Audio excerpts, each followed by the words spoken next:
Bismillah, alhamdulillah, nahmaduhu, wa nasta'inuhu, wa nastaghfiruh. Wa na'udzu billahi min syururi anfusina wa min sayyiati a'malina. May yahdihillahu fala mudilla lahu wa may yudlil fala hadiya lahu. Asyhadu an la ilaha illallah wahdahu la syarika lah. Wa asyhadu anna Muhammadan abduhu wa rasuluh la nabiyya ba'dah. Allahumma salli wa sallim ala nabiyyina Muhammad wa ala alihi wa sahbihi ajma'in amma ba'd. Hadirin dan hadirat serta para pemirsa yang saya hormati, khasnya jamaah TM Malaysia yang sponsor program ini. Assalamualaikum warahmatullahi wabarakatuh. Alhamdulillah, kita bersyukur kehadirat Allah Azza wa Jalla. Berkat taufiknya kita dapat meneruskan lagi majlis ilmu setelah majlis ilmu duha pagi tadi jam 10 hingga jam 11.30. Kita sambung lagi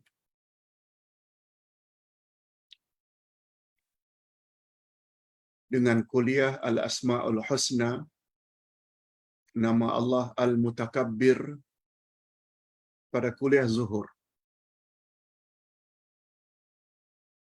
Mudah-mudahan kesungguhan yang kita nyatakan ini mendapat penghargaan tersendiri di sisi Allah Azza wa Jalla. Hadirin dan hadirat rahimakumullah. Mempelajari Al-Asma'ul Husna termasuk subjek yang paling penting dalam Islam. Sebagaimana kata-kata Sayyidina Ali, awwaluddin ma'rifatullah. Awal-awal agama adalah mengenal Allah. Menurut pahaman Ahlus Sunnah wal Jamaah, cara mengenal Allah yang paling tepat ada dua. Pertama, melalui Al-Asma'ul Husna, sebagaimana yang kita belajar saat ini. Dan yang kedua, melalui ayat-ayat Allah, terutama ayat-ayat Quran.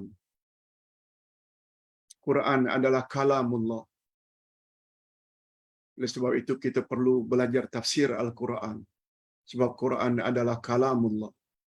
Di hari ini kita dah belajar dua perkara paling penting dalam agama. Pagi tadi tafsir, dan tengah hari ini pula Al-Asma'ul Husna. Allahu Akbar. Kita berdoa mudah-mudahan Allah Subhanahu Wa Taala beri kita ganjaran yang besar, sehingga kita layak mendapat redha dan masuk syurga Allah. Okey, kita berbalik kepada topik. Kalau minggu lalu kita telah belajar nama Allah, kita telah belajar nama Allah Al-Jabbar. Yes. Al-Jabbar maknanya yang memperbaiki, yang tak boleh dikalahkan.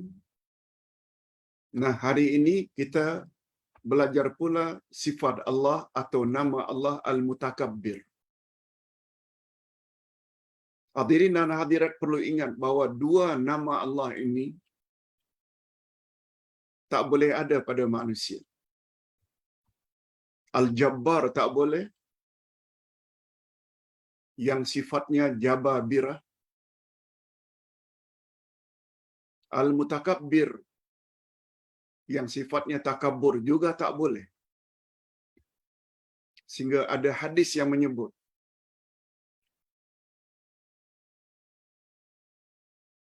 Al-Kibriya'u ridai. Takabur itu adalah selendangku. wal azamatu izari, dan keagungan itu adalah pakaianku, kata Allah. Siapa yang ambil salah satu daripada dua sifatku itu, niscaya aku akan humban dia ke dalam neraka Jahannam. Hadis sahih.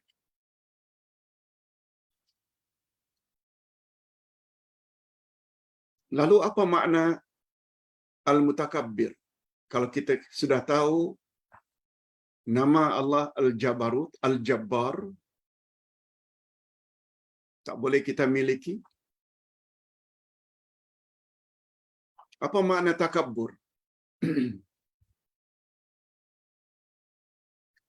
Takabbur sebenarnya kita telah singgung minggu lalu, yaitu ketika menjelaskan nama Allah Al-Jamil. Al-Jamil, Allah itu cantik. Sehingga sahabat bertanya, bagaimana dengan orang yang memakai baju cantik, pakai sepatu cantik? Apakah itu takabbur ya Rasulullah? Setelah baginda menyebut, tidak boleh ada di dalam hati manusia takabbur walau sebesar zarrah. Sebesar itu pun tidak boleh ada sifat takabbur. Lalu sahabat bertanya, macam mana wahai Rasul, bila orang memakai baju yang cantik, smart, kemas? Minta maaf kalau Ustaz pakai tengah hari ini beza dengan pakaian Ustaz biasa, pakai jubah. Tapi karena kelas ini untuk jamaah TM, mereka sedang mendengar, mereka di pejabat. Ustaz sesuaikan. Mudah-mudahan pakaian Ustaz ini tidak menjolok mata. Colornya mungkin bagus. Tidak banyak variasi. Okey. Ini bukan takabur. Sepatu cantik. Bukan takabur. Sebab kata Nabi, Innallaha jamilun yuhibbul jamal. Allah itu cantik dan Allah suka pada yang cantik-cantik.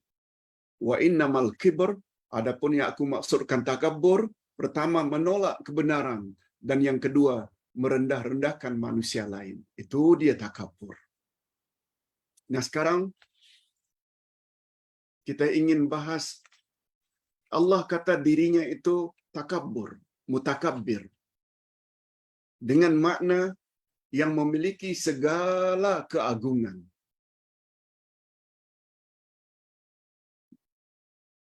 Lalu manusia macam mana hendak takabur? Sedikit bekerja saja dah letih.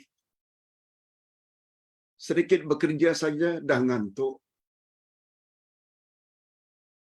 Sakit ini, sakit itu. Lalu mati. Di mana keagungan, kebesarannya? Mana? Tapi sifat itu tu ada di sisi Allah. Itu maknanya. Allah itu memiliki segala keagungan, kesempurnaan, ketinggian. Jadi wajar saja kalau Allah menamakan dirinya Al-Mutakabbir. Namrud yang memerintah dunia di zaman Nabi Ibrahim 500 tahun. Kalau mau digunakan istilah penggal ten di Malaysia, satu ten, satu penggal 5 tahun, maknanya 100 penggal. Namrud memerintah dunia.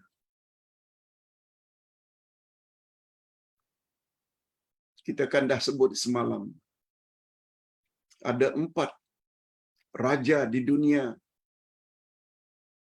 yang memerintah seluruh dunia. 2 beriman, yaitu Nabi Sulaiman dan Nabi Zulkarnain.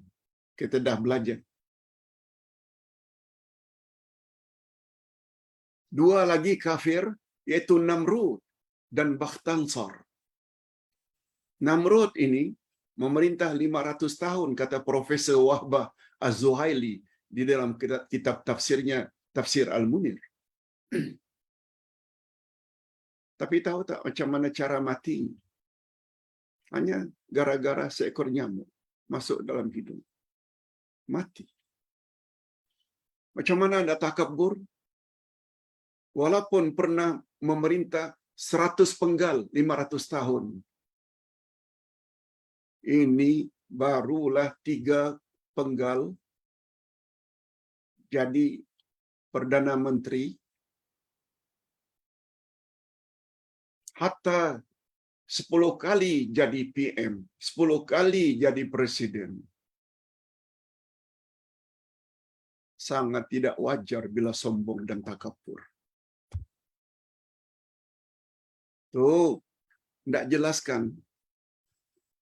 Kita tidak bermaksud untuk orang-orang tertentu, tapi tidak memberi kepahaman. Semua orang kafir itu adalah takabur. Allah yang cipta dia. Allah yang memberi segala keperluannya, makan, minum, pakaian, rumah, kereta. Pada masa yang sama Allah suruh dia hanya beribadat pada Allah. Jangan buat syirik. Lalu mereka buat syirik. Tak takabur ke itu? Kita dah jelaskan dengan panjang lebar pagi tadi. Orang-orang kafir itu adalah syaitan insan. Kita dah jelaskan pagi tadi dengan panjang lebar.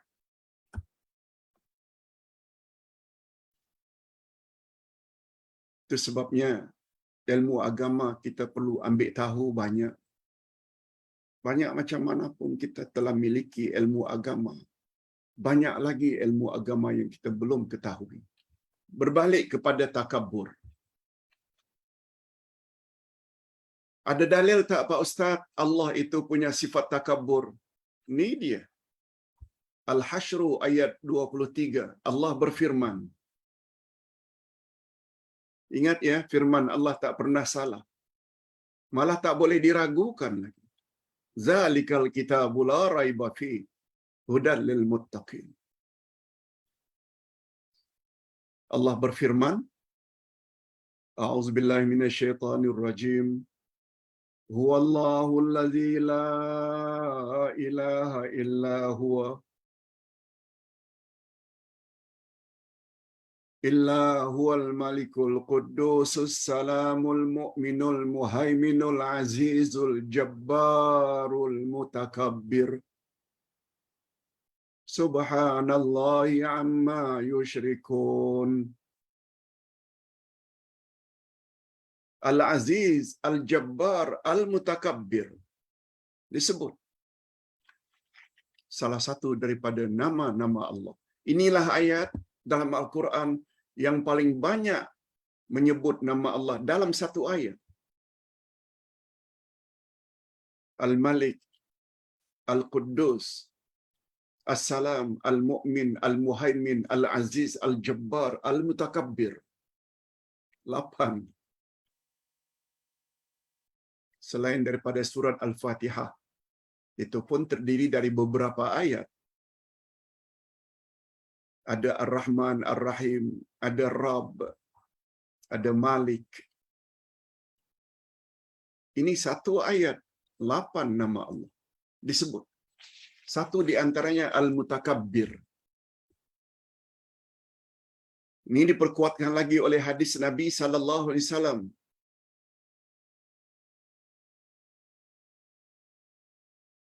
Di dalam hadis kursi yang diriwayatkan oleh Imam Ahmad dalam musnadnya, bahwa Allah Rasulullah sallallahu alaihi wasallam bersabda bahwa Allah telah berfirman, Anal Jabbar, Anal Mutakabbir, Anal Malik, Anal Muta'al, yumajjidu nafsa. Allah berfirman ketika menyebut tentang dirinya, Aku adalah Jabbar, Maha berkuasa. Aku adalah Al-Mutakabbir, yang maha sombong. Aku adalah Raja Aku adalah yang paling tinggi, paling sempurna. Lalu Allah Subhanahu wa taala memuji dirinya sendiri. Wajar-wajar saja sebab Allah Maha sempurna secara mutlak. Nah, sekarang kita berpindah kepada makna al-mutakabbir. Al-mutakabbir maknanya yang mempunyai kesombongan.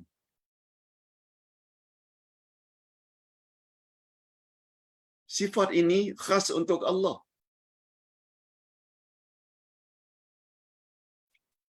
Makhluknya termasuk manusia, jangankan manusia, jin, malaikat, tak boleh sombong. Sebab kalaupun mereka ada kemuliaan, itu hanya kemuliaan yang bersifat sementara. Akan berakhir.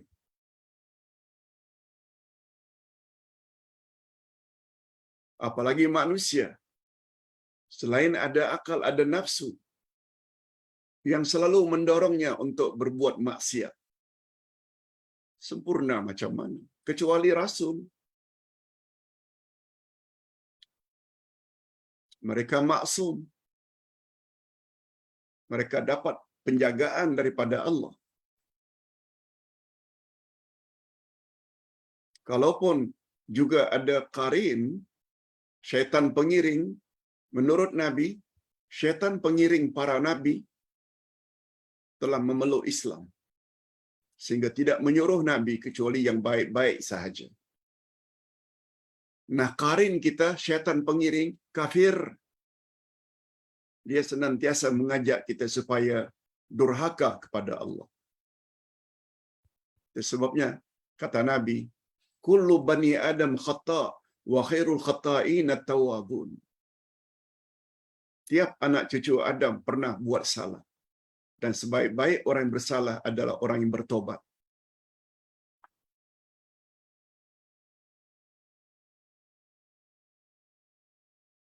Topik berikutnya yaitu Al-Mutakabbir adalah nama khas milik Allah. Itu sebabnya Allah berfirman dalam hadis Qudsi bahawa Al-Mutakabbir itu adalah pakaiannya, selendangnya. Siapa yang mengambil sifat itu daripada aku, kata Allah, akan kuhumban dia ke dalam api neraka. Itu sebabnya kata Nabi dalam hadis sahih riwayat Imam Muslim, tidak akan masuk syurga orang yang apabila memiliki sifat takabur di dalam hatinya walau sebesar zarrah, kecil dari debu, itu pun tak boleh ada. Sebab sifat itu menghalang daripada masuk syurga. Bapak-bapak dan ibu-ibu fikir panjang-panjang. Kalau kita dah tahu makna takabur itu menolak kebenaran, berapa banyak ayat Quran yang kita tolak? Berapa banyak ayat-ayat Quran yang kita tak percaya? Takaburlah tu sebab menurut Nabi, wa innamal kibr, takabur, batrul haq, menolak kebenaran. Dan Al-Quran adalah benar. Kita tolak. Oh, bahaya. Kalau tidak tobat dari sekarang, bahaya. Kita boleh mati anytime. Itu sebabnya jadilah insan golongan siratal mustaqim yang senantiasa sami'na wa ata'na. Kami dengar dan kami taati. Cuma kita selalu sebut untuk taat kepada Allah tak akan kesampaian bila tak faham tafsir. Ingin tadabbur tak akan sempurna kalau tak faham tafsir. Tafsir maknanya kepahaman terhadap isi kandungan Al-Quran.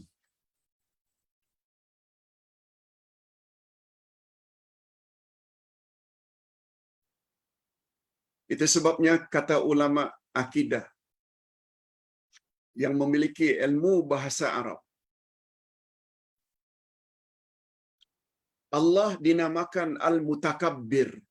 Ada tambahan ta di situ. Al-Mutakabbir. Asalnya kabara, kabir.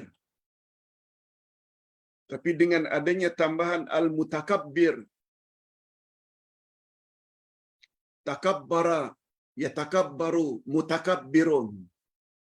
Tambahan ta itu dia membawa makna ta'ut tafarrud wa takhassus. Ta yang menunjukkan pengkhususan bahawa takabbur itu hanya khas milik Allah.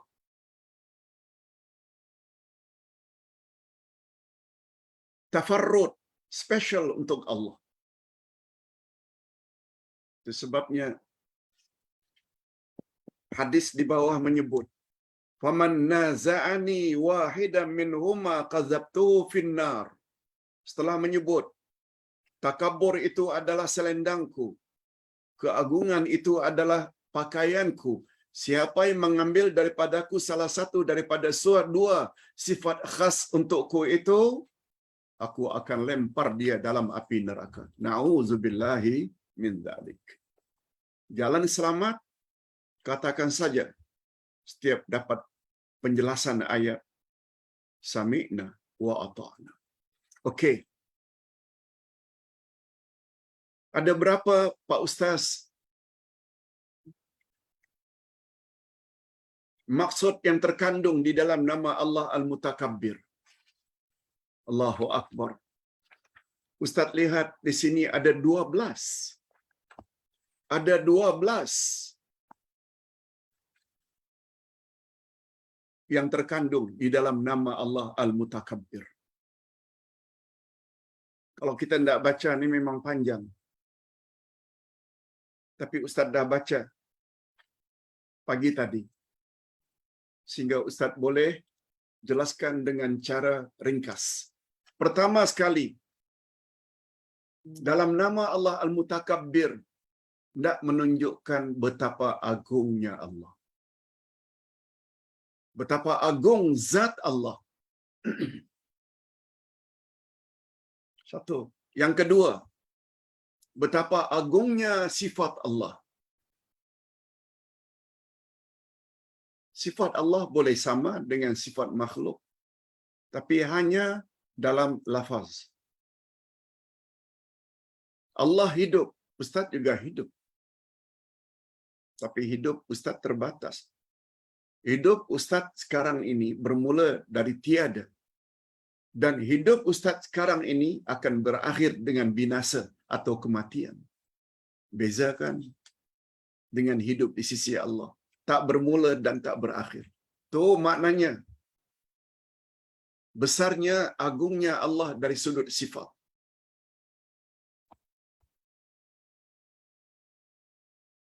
Kebesaran Allah itu membawa makna mutlak, sempurna dari segala sudut.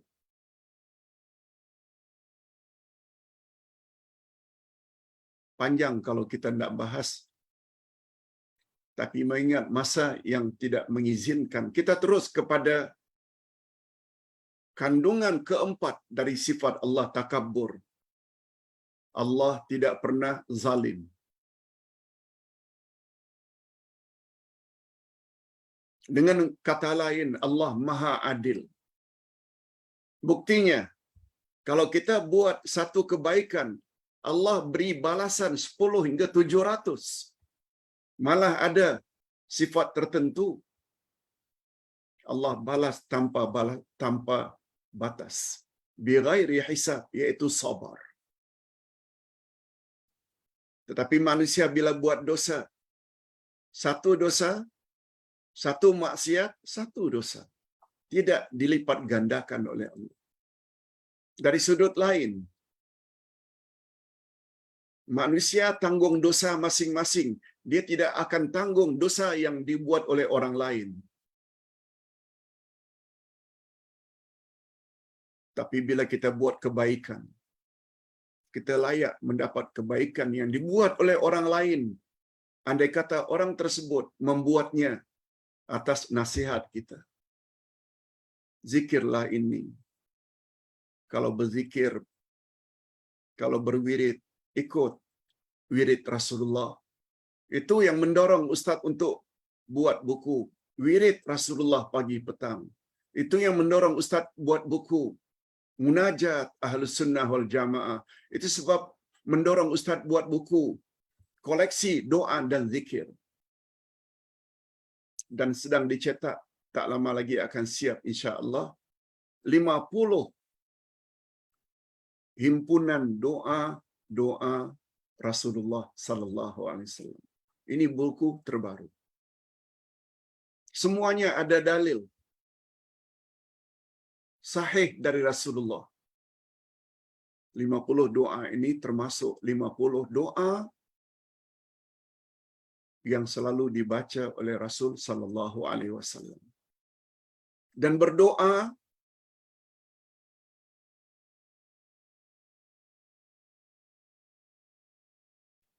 menunjukkan orang tersebut tidak takabur.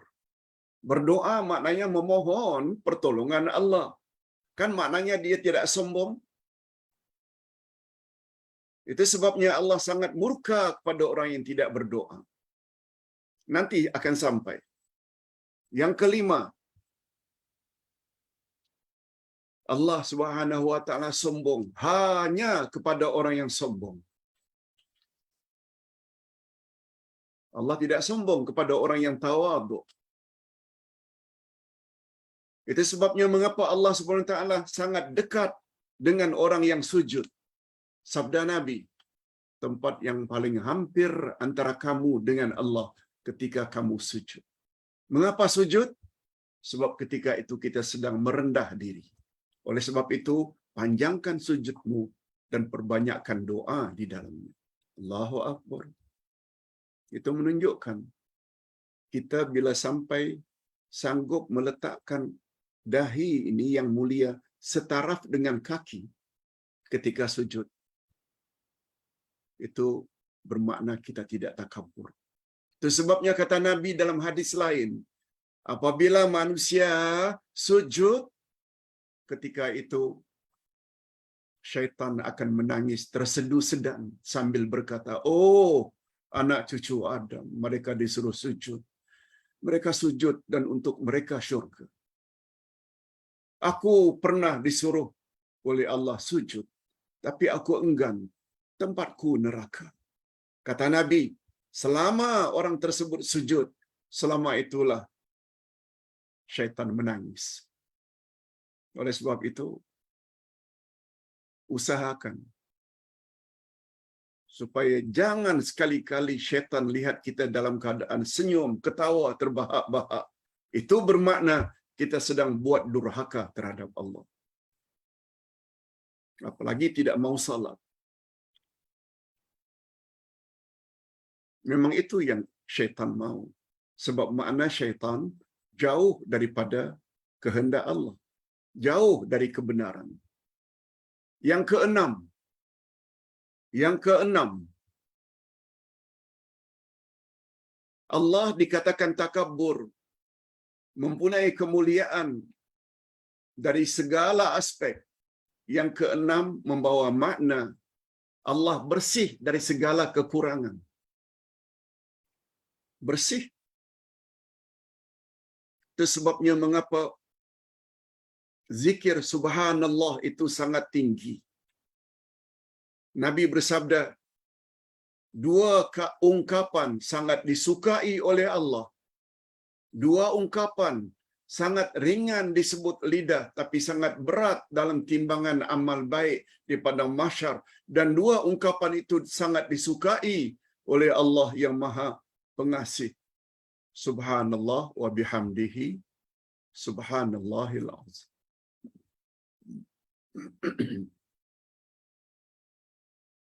Itu sebab tadi Ustaz terbaca ada pertanyaan dari Pulau Pinang.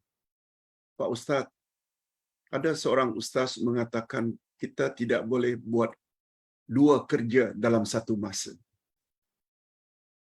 termasuk berzikir. Kita mesti fokus 100%. Apa pandangan Pak Ustaz? Padahal kita kadang-kadang menggosok, mulut menyebut subhanallah walhamdulillah wala ilaha illallah. Menggosok satu kerja, zikir satu kerja, tak boleh ke? Kita sedang driving. Sepanjang jalan itu kita menyebut subhanallah wa bihamdihi subhanallahil azim. Tak boleh ke?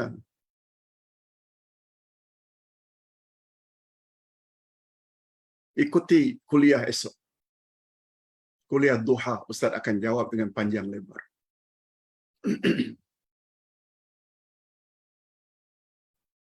Hadirin dan hadirat rahimakumullah. Allah Subhanahu wa taala bersih dari segala kekurangan. Ustaz teruskan hadis tadi. Ada dua ungkapan sangat ringan disebut lidah tapi sangat berat dalam timbangan di padang mahsyar. Dan dua ungkapan itu sangat disukai oleh Allah, yaitu subhanallah wa bihamdihi subhanallahil azim.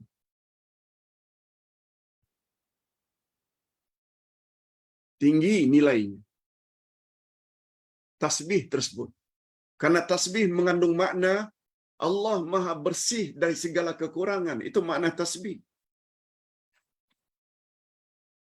Yang ketujuh, Allah melakukan segala-galanya. Makhluk hebat macam mana pun ada beberapa perkara yang mereka tak mampu. Malah dengan kata lain, manusia senantiasa memerlukan orang lain. Awak kaya, awak makan ikan bukan awak pancing sendiri. Ada nelayan. Awak makan nasi, bukan awak yang tanam beras, padi. Awak makan roti, awak perlu kepada pekebun gandum. Awak makan sayur, awak makan durian, awak makan buah-buahan, semuanya orang lain. Mengapa takabur? Allahu Akbar. Tapi Allah, dia buat semuanya. Itu sebabnya dia layak dikatakan Al-Mutakabbir. Sifat itu khas untuk Allah sahaja. Yang ke-8, tidak muncul dari Allah sifat buruk. Enggak. Yang ke-9,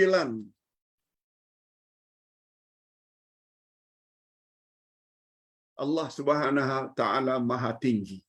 Sama ada tinggi pada zatnya, itu sebabnya kita kena yakin Allah itu di langit, sebab langit maknanya di atas.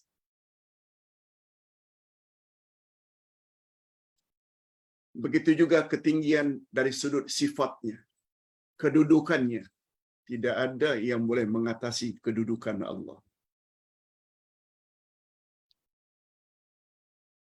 Itu sebabnya di dalam Al-Asma'ul Husna hari pagi Ahad yang lalu, ketika kita membahas nama Allah Al-Awwal, ia membawa makna. Allah lah yang perlu kita awalkan, kita dahulukan titah perintahnya. Jangan dahulukan perintah manusia, hatta ibu bapa. Apa kata Allah dalam surat Luqman ayat 14? Wa in jahadaka ala an tusyrika bi syai'an ma laysa laka bihi min ilmin fala tuti'huma. Bila ibu bapakmu menyuruh kamu berbuat syirik, jangan kamu patuhi kehendak mak bapakmu itu. Namun demikian gaulilah mereka di dunia dengan baik. Apa sebab tidak boleh patuh kepada ibu bapa? Karena Allah yang larang syirik. Arahan Allah mesti diawali, didahulukan dari segala-galanya. Yang ke-10, takaburnya kebesaran Allah itu tidak ada akhirnya. Abadi. Ustaz tadi buat contoh kebesaran Namrud berakhir setelah 500 tahun. Mati hanya gara-gara seekor nyamuk. Kebesaran Allah menyangkuti rububiyahnya, segala bentuk penciptaan. Lebih-lebih lagi uluhiyahnya, hanya dia saja yang wajib dan layak disembah.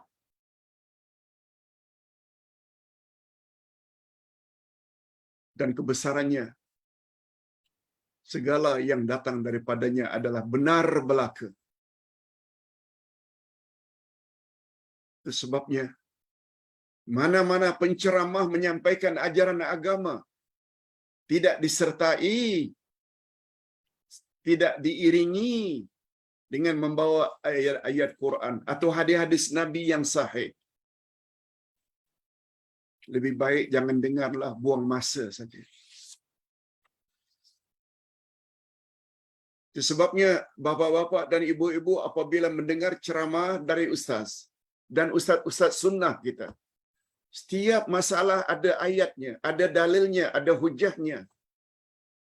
Itu tidak bermakna kita ikut ustaz. Kita ikut ayat dan hadis Nabi yang dia sampai. Itu sebabnya dalam Al-Quran Allah menyuruh ud'u ila sabili rabbik. Ajaklah manusia kepada jalan Tuhanmu. Bukan namanya ajak manusia pada jalan Allah. Kalau kita ajak hanya dengan akal kita. Walaupun kita kata ada dalam kitab itu, ada dalam kitab itu tak pasti benar. Kecuali bila kita sebut pendapat si anu itu dalil-dalilnya, pendapat kitab itu dalil-dalilnya. Yes, yang itu boleh. Tapi kalau sekedar ada dalam kitab anu, no. Bukan dalil. Itu sebabnya semua kitab ustaz, akidah ke, tafsir ke, Asmaul Husna, semua setiap poin itu diikuti dengan dalil Quran dan Sunnah, dalil dan Sunnah. Itu baru ilmu. Itu sebabnya salafus salih berkata,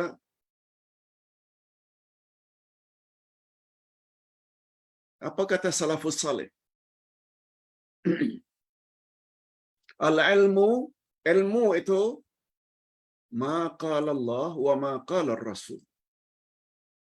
Ilmu yang sebenar-benar ilmu ialah apa yang Allah firmankan dan apa yang Rasul sabdakan. Yes, itu dia ilmu. Hadirin dan hadirat rahimakumullah. Kita ada masa 10 minit lagi. Ustaz pun tidak mau ganggu, khasnya jamaah TM daripada masuk pejabat balik.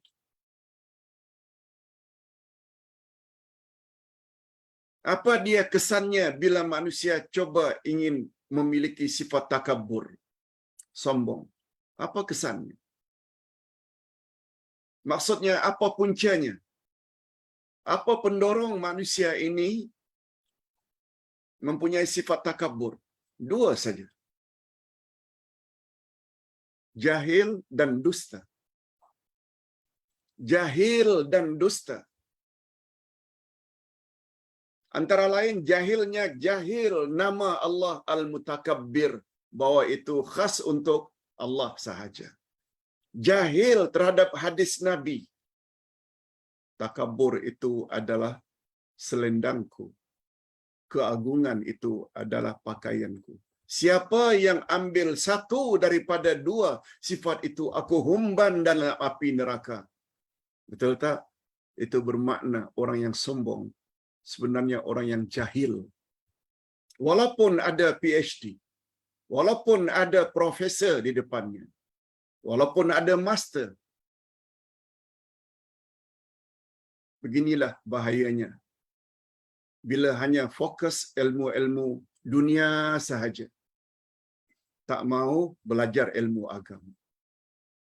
Ilmu agama pula prinsipnya, referensinya Quran dan Sunnah. Jahil. Tak akan Pak Ustaz, orang ada profesor, ada doktor lagi di depannya, Ustaz kata jahil. Ustaz maksudkan jahil agama. Memanglah hebat.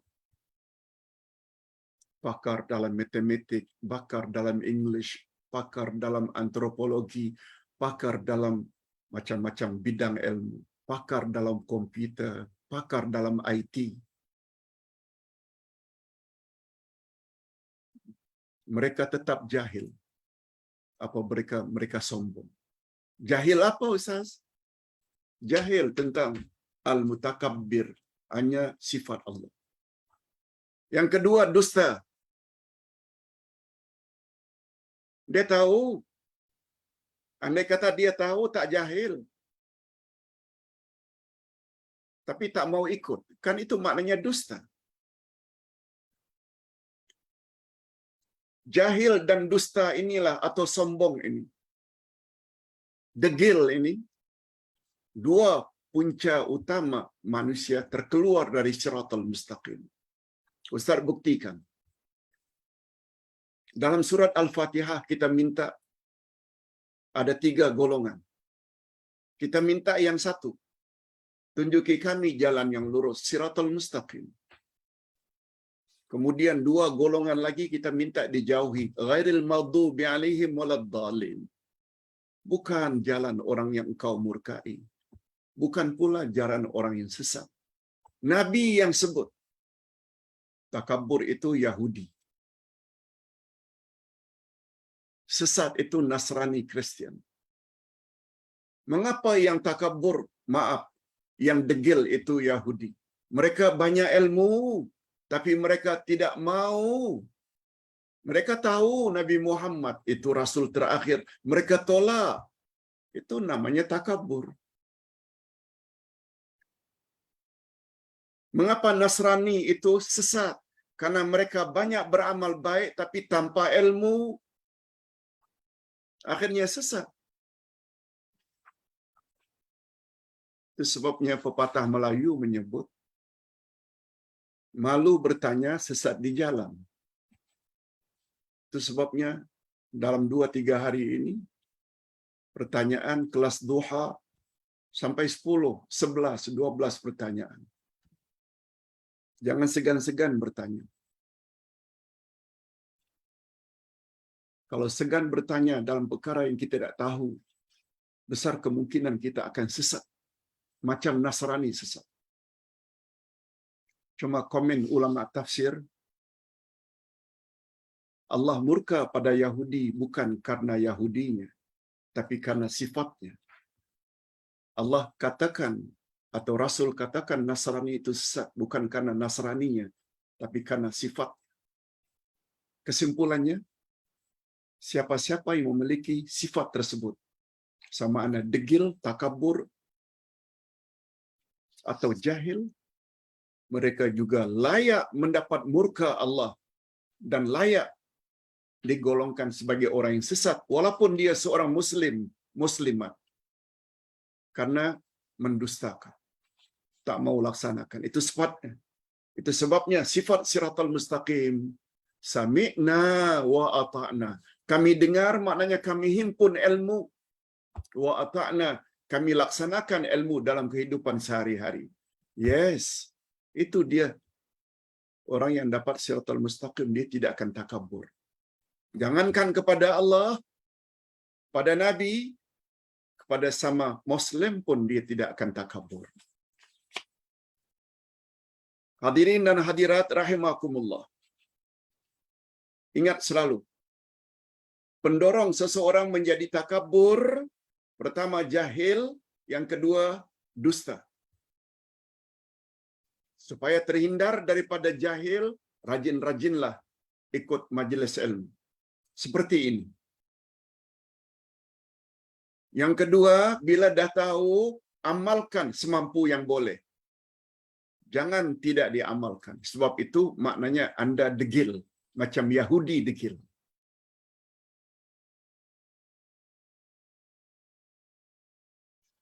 Hadirin dan hadirat, berikut ini ciri-ciri sikap takabur jika wujud pada manusia. Kita sebut juga, apa dia tanda-tanda, Pak Ustaz, orang itu takabur? Pertama sekali, bila dia enggan beriman pada Allah. Bila dia tidak percaya kepada Allah, tidak percaya kepada Rasul, takaburlah itu. Ini bermakna semua orang kafir itu takabur. Kalau dibawa dengan makna ini. Yang kedua, ciri-ciri orang yang memiliki sifat takabur selalu mendustakan ayat-ayat Allah. Termasuk orang-orang Islam yang mempertikaikan ayat-ayat Allah. Bukan orang kafir saja. Mana boleh kita ikut Al-Quran. Tak majulah kita. Ini komen bukan komen orang kafir. Setengah-setengah orang Islam yang jahil ada sifat itu. Bertobatlah segera sebelum mati. Sifat ketiga, orang-orang yang takabur, suka melakukan maksiat, dosa. Hadirin dan hadirat, Ustaz tidak baca ya ayat-ayatnya. Semua ada di sini ayatnya. Setiap poin. Nah, yang keempat juga adalah takabur. Orang yang tidak mau percaya pada hari akhirat. Ini ayatnya. An-Nahl ayat 22. Dan yang terakhir, kelima. Ciri-ciri orang takabur ialah orang yang tidak mau tunduk dan tidak mau berdoa kepada Allah. Ustaz dah sebut tadi. Bila tak mau berdoa, maknanya tak perlu kepada pihak lain. Maknanya dia mampu buat sendiri segala-galanya. Itu ciri-ciri orang takabur. Ustaz bacakan ayatnya. Al-Mu'minun atau surat Al-Ghafir ayat yang ke-60. Coba dengar. A'udzubillahi minasyaitonirrajim. Wa qala rabbukum ud'uni astajib lakum. Innal ladzina yastakbiruna an ibadati sayadkhuluna jahannama dakhirin. Dan Tuhanmu berfirman, berdoalah kepadaku. Mohonlah kepadaku. Saya akan kuperkenankan bagimu. Ini Allah offer. Sesungguhnya orang-orang yang menyombongkan diri dari menyembahku, menyembah di sini dengan makna berdoa padaku. Orang yang sombong tidak mau berdoa kepadaku, akan aku humban ke dalam neraka Jahannam dalam keadaan hina dina. Surat Ghafir atau surat Al-Mu'min, dia ada dua nama surat yang sama.